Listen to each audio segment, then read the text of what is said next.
جان اور مال خرید لیے ہیں. یہ مال بھی میرے رب نے خرید لیا ہے ہم سے.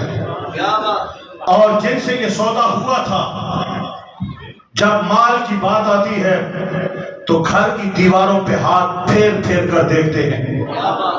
اے بابا جان، اے سرکار صدیق اکبر پاک رضی اللہ تعالیٰ عنہ، کیا دیکھ رہے ہیں؟ فرمایا اللہ کے نبی نے مال مانگا ہے، گھر میں کوئی سوئی باقی نہ رہ جائے. پورا گھر اٹھایا، حضور کے قدموں میں رکھ دیا. گھر کا آدھا مال اٹھایا، میرے آقا پاک کے قدموں میں رکھ دیا. ایک بار کھڑے ہوئے، حضور اتنے اونٹ، اتنے مال، اتنا اشرفیاں. میرے آقا نے پھر اعلان کیا. عثمان غنی پھر کھڑے ہو گئے. حضور نے پھر اعلان کیا. عثمان غنی پھر کھڑے ہو گئے. کوئی ایسا وقت نہیں ہے جب اللہ کے حبیب نے مال مانگا ہو اور صحابہ کرام نے بچا بچا کے رکھا ہو. ان کی مال، ان کی جائیداد، ان کا سب کچھ دین خدا کے لیے وقف تھا اور انہوں نے قربانی دے کر کے دکھائی ہے. وہ مال سنبھالتے اس لیے تھے کہ اللہ کے دین کی خدمت میں یہ قبول ہو جائے. اور اسلام کے اندر میرے بھائیوں، اللہ کے راستے میں مال خرچ کرنے کی بہت زیادہ تاکید آئی ہے. توجہ کے ساتھ بات سماعت کیجئے گا. اللہ کے راستے میں مال خرچ کرنا، اس کو اس کی قسم زکوٰۃ بھی ہے.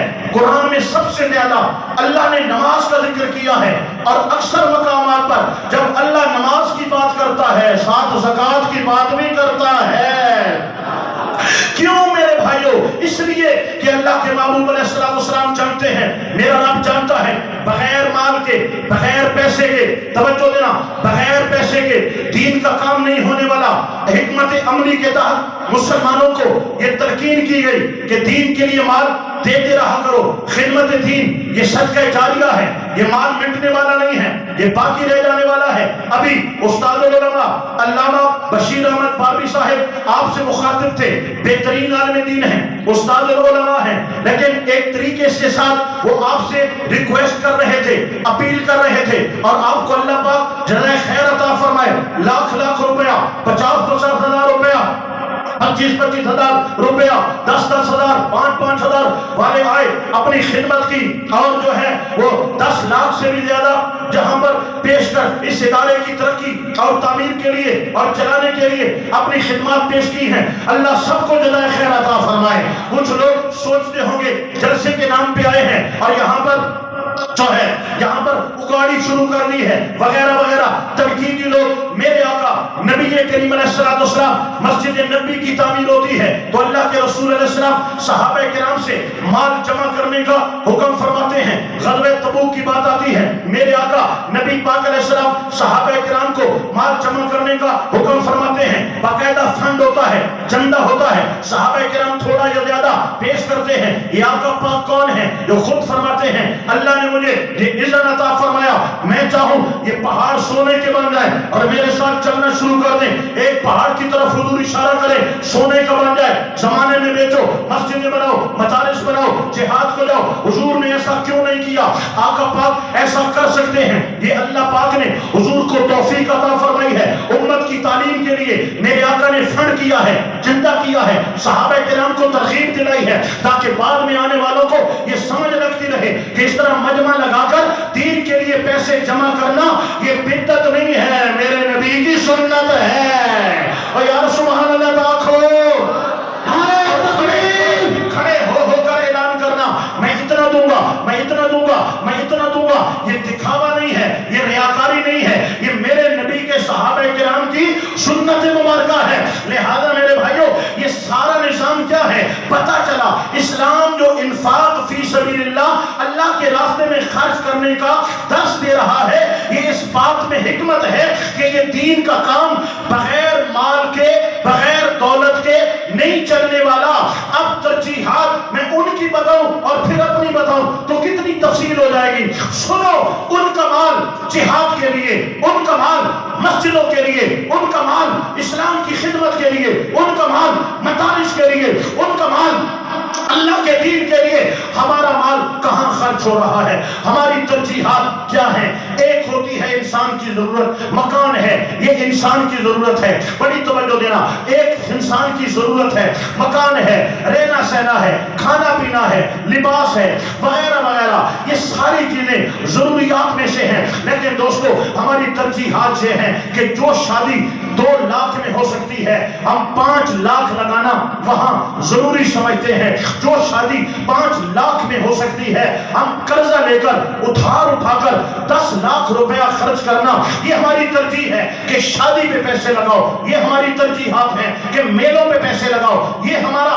نظریہ ہے کہ جناب والا رسم و رواج پہ پیسے لگاؤ، یہ ہمارے طریقہ کار ہے، یہ ہمارے توجہ ہے اور یہ ہمارا شوق ہے کہ دکھاوے پہ پیسہ لگنا چاہیے۔ آپ اندازہ کر لو دوستو، ایک چیز حرام ہے، شرن حرام ہے اور اس پہ پیسہ لینا بھی دینا حرام ہے، لیکن ہم وہ تمام معاملات دیکھتے ہیں۔ گانا باجا حرام ہے، کنجریاں نچوانا حرام ہے، موسیقی کی محفلیں سجانا حرام ہے، نچنے نچانا حرام ہے، کنجریاں نچوانا حرام ہے، نچوائی جاتی ہیں، پیسے لٹائے جاتے ہیں اور نغموں کو نچوایا جاتا ہے، پیسے لٹائے جاتے ہیں، موسیقی کی محفلیں کرائی جاتی ہیں، پیسے لٹائے جاتے ہیں۔ دوستو گھوڑے کے ڈانس، گھوڑوں کی ریسیں، چپلی گھوڑا وغیرہ وغیرہ، کروڑوں روپے ان چیزوں پہ، گھوڑوں کے شوق پہ لگائے جاتے ہیں۔ ارے ملک کی لڑائی ہو یا تیتر کی چکری ہو یا جوا ہو یا کرکٹ ہو یا فٹ بال ہو، اور اس پہ دنیا بھر کے اندر جو جوا کھیلا جاتا ہے، کروڑوں نہیں اربوں کے جوئے کھیلے جاتے ہیں۔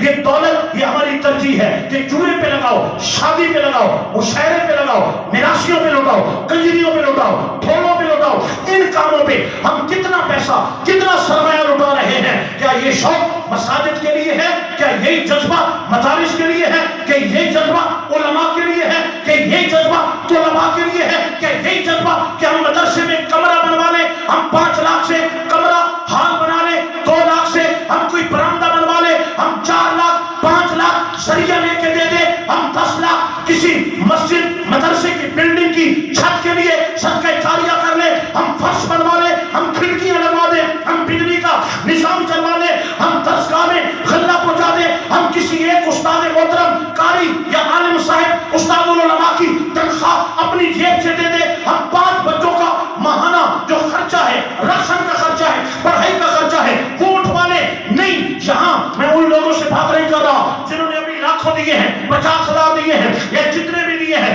میں عمومی سوچ کی بات کر رہا ہوں، جن کی آج ہماری سوچ کیا ہے؟ ہر بات پہ ہمارے پیسے اڑتے ہوئے نظر آتے ہیں۔ کبوتر اتنے نہیں اڑتے ملتان کی سرزمین پہ جتنے ہمارے کنجروں پہ جیبوں سے پیسے اڑ کے ہمیں ہوا میں اڑتے ہوئے دکھائی دیتے ہیں۔ لیکن جب دین کے درس کی بات آئے، ہمارے پاس کچھ نہیں ہے، ہم غریب ہیں، ہم فقیر ہیں، ہم لاچار ہیں، وہ سارا مال دین کے لیے لٹانے والے، ہم سارا مال دنیا پہ تباہ کرنے والے، برباد کرنے والے۔ اور آگے سنیے میرے بھائیوں، کچھ ایسی رسمیں ہیں ہمارے اندر کہ جن سے دین کو فائدہ نہیں ہے، لیکن ہم وہ رسمیں کرتے ہیں۔ مثال کے طور پہ عرس کے نام پر جو میلے لگائے جاتے ہیں، جو سرکسیں لگائی جاتی ہیں، اللہ اکبر و کبیرہ، حضور امین سنت شیخ المشائخ خواجہ خواجگان خواجہ فقیر محمد الحسنی الباروی رحمت اللہ تعالی علیہ نے وہ سوچ دے کر دی ہے۔ عرس ہے 29 رجب کو آستانہ عالیہ بھاؤ شریف پر عرس ہوتا تھا، انہوں نے اپنے بابے کے عرس کو بھی میرے محمد مصطفیٰ کی ختم نبوت کے نام کا دیا ہے۔ اور 20 فروری ملک پاکستان کے کونے کونے سے تاجدار ختم نبوت، تاجدار ختم نبوت، تاجدار ختم نبوت، تاجدار ختم نبوت، تاجدار ختم نبوت، حضور آقا مولا نبی پاک علیہ السلام کی ختم نبوت کے نام عرس کر دیا ہے تاکہ دین کو تقویت ملے، ہمارے عقائد کا تحفظ ہو، ختم نبوت کا عقیدہ پختگی اختیار کرے۔ جو قادیانی اس وطن عزیز کے اندر ختم نبوت کے خلاف سازشیں کر رہے ہیں، ان کا کلا کما کیا جائے، ان کا سب کچھ چلا جائے۔ اللہ اکبر و کبیرہ، اب اس تاجدار ختم نبوت کے لیے لاکھوں لاکھ روپے خرچ ہو رہے ہیں۔ ہمیں سوچ آئی کہ پیر صاحب کی خدمت میں ہم 50,000 پیش کریں، 1 لاکھ پیش کریں، 10,000 پیش کریں۔ حضور یہ قبول فرمائے، رسول خدا کے دین کے پہرے داروں میں ہمارا بھی نام شامل ہو جائے۔ اس طرف ہماری توجہ نہیں ہے جن سے دین کا فائدہ ہوتا ہے۔ جہاں مزاروں پہ عرس کے نام پہ گھوڑے دوڑے، آپ وہاں جائیں گے، پیسے لٹائیں گے جہاں موت کے کنویں لگے اور کنجریاں ناچے وہاں جائیں گے، پیسے لٹائیں گے جہاں مجرے ہو وہاں جائیں گے، پیسے لٹائیں گے۔ اس طرف ہماری سوچ کیوں نہیں بنتی؟ جہاں دین کا فائدہ ہو، دین کے نام پر محافل نعت کا انعقاد کیا جاتا ہے، داڑھی منڈے نعت خان آتے ہیں، بے عمل شراب پینے والے نعت خان بلائے جاتے ہیں، بے نماز نعت خان بلائے جاتے ہیں، اور کریم شیخ حضور کی سنت کو پامال کرنے والے نوٹ خوروں کو بلایا جاتا ہے۔ 50,000 کا لفافہ ہے، 1,00,000 کا لفافہ ہے، جب تک وہ نوٹ خور نوٹ اٹھانا بند نہیں کرتا، شیخ صاحب پیسے لٹاتے ہیں۔ ایک رات میں ایک محفل نعت کے نام پر کیے گئے مجرے کے اندر، میں بے عمل لوگوں کی بات کر رہا ہوں، میں بدماشوں کی بات کر رہا ہوں جن کے چہروں پہ سنت ہے، جو رسول پاک کی شریعت میں ڈوب کر، محبت میں ڈوب کر نعت پڑھتے ہیں۔ یہ نعت پڑھنا بھی عبادت ہے، نعت سننا بھی عبادت ہے۔ نعرہ سبحان اللہ، نعرہ تکبیر، نعرہ رسالت، نعرہ خلافت، نعرہ حیدری۔ میرے بھائیوں، محفل نعت پر 1,00,000 2,00,000 5,00,000 لگانے کے بعد بتاؤ دین کا کیا فائدہ ہوگا؟ لوگ تانے دیں گے نا، رات کو داڑھی منڈوں کو منبر رسول پہ بٹھایا گیا، حضور کے سٹیج پہ کھڑا کیا گیا، ان کے لیے مال و دولت کے انبار لگائے گئے۔ ایک اور انداز بھی بتا دوں، میں یہ موضوع نہیں لے رہا اور نہ میں یہ بحث کر رہا ہوں کہ قوالی کرنا، قوالی پڑھنا یہ جائز ہے یا ناجائز ہے، یہ مختلف فی مسئلہ ہے، اور یہ طریقت کے معاملات ہیں، یہ علیحدہ معاملات ہیں، اس کے حوالے سے میں ڈسکس نہیں کرنا چاہتا۔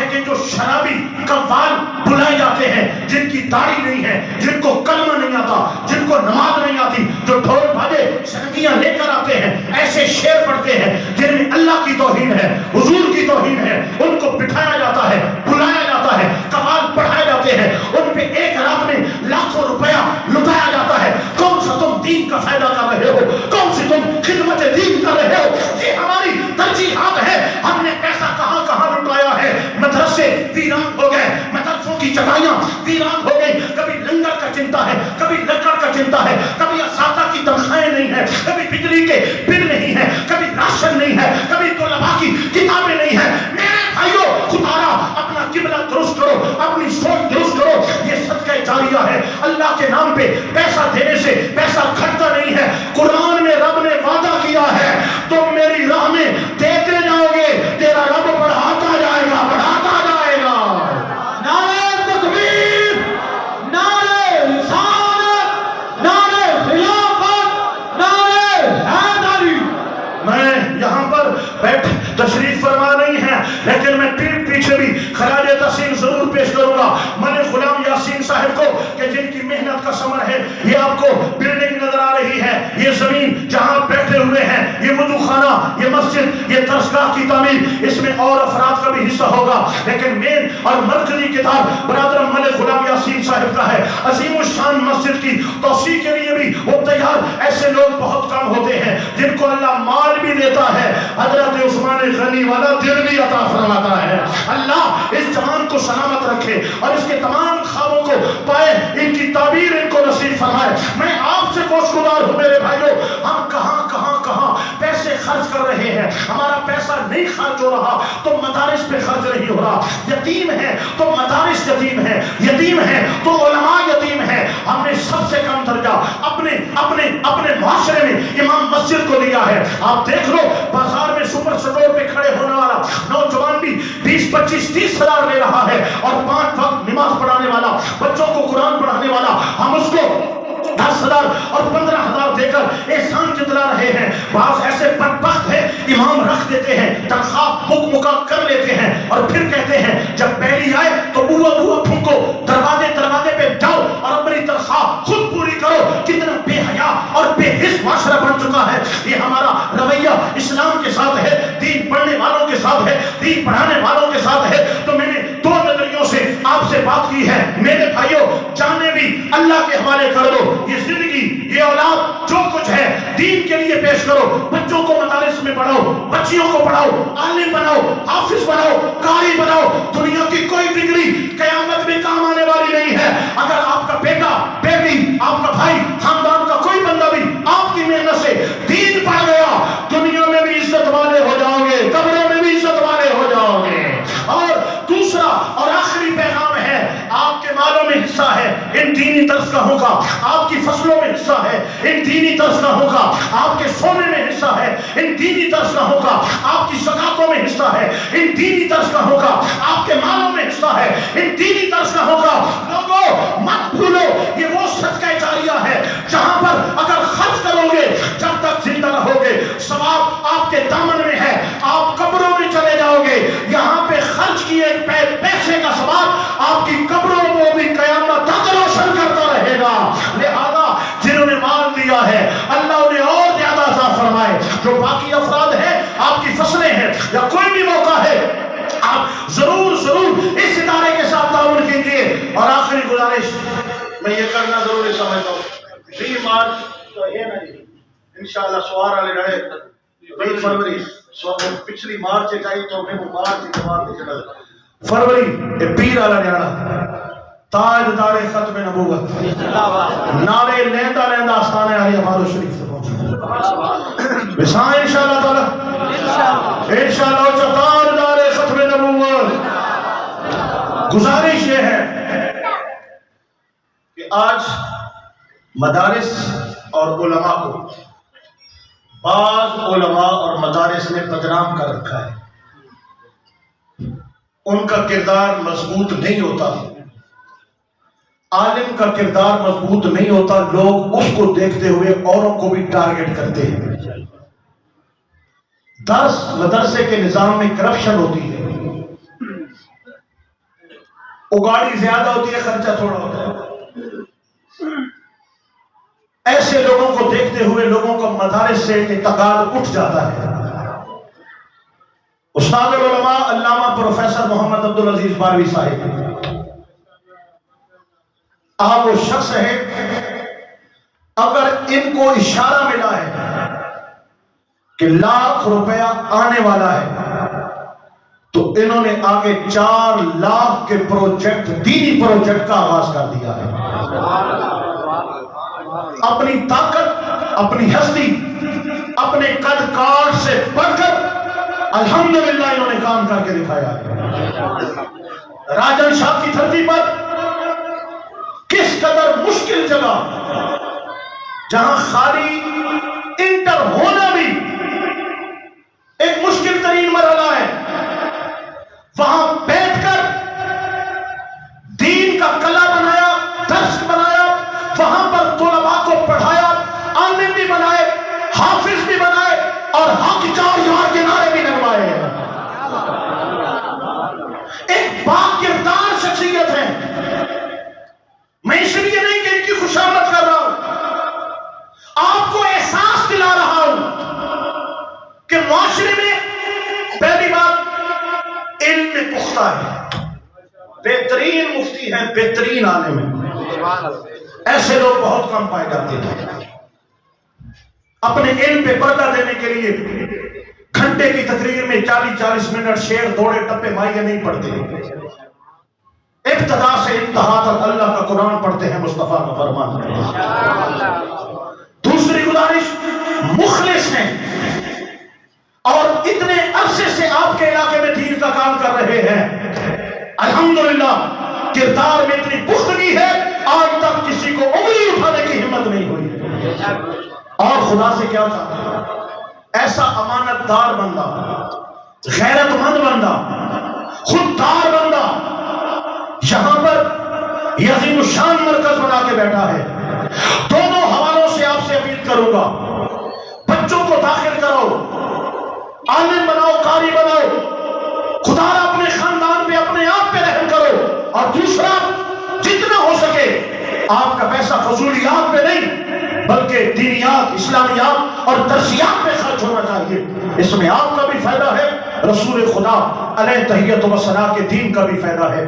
یہ تقریر نہیں تھی، ایک سوچ، ایک فکر، ایک پیغام، ایک ذہن سازی کی کوشش تھی۔ اللہ پاک ہمیں سمجھ بھی عطا کرے، عمل کا جذبہ بھی عطا فرمائے۔ وما علینا الا البلاغ المبین۔